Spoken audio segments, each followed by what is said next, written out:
Professor Dawkins. Yes, well, that concluding bit rather gives the game away, doesn't it? All that stuff about science and physics and the complications of physics and things, what it really comes down to is the resurrection of Jesus. I mean, there's a fundamental incompatibility between the sort of sophisticated scientist, which we hear part of the time from John Lennox, and it's impressive, and we're interested in the argument about multiverses and things.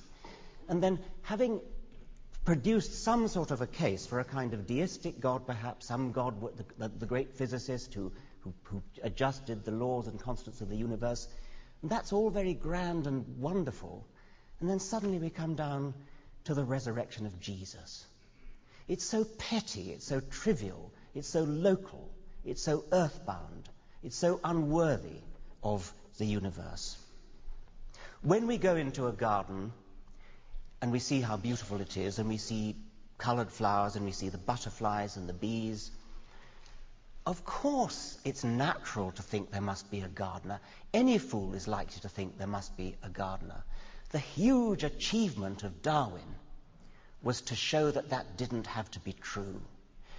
Of course it's difficult. Of course it had to wait until the mid-19th century before anybody thought of it. It seems so obvious that if you've got a garden, there must be a gardener who created it and all that goes with that.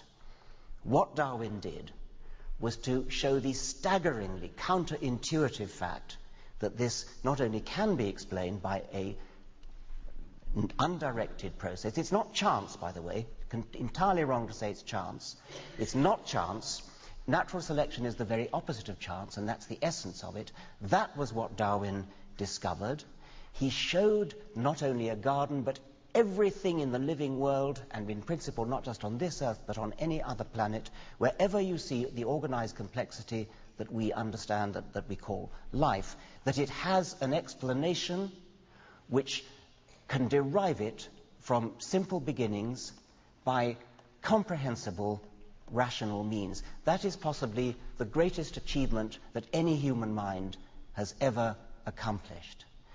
Not only did he show that it could be done, I believe that we can argue that that the alternative is so unparsimonious and so counter to the laws of common sense that, reluctant as we might be, because it might be unpleasant for us to admit it, although we can't disprove that there's a God, it is very, very unlikely indeed.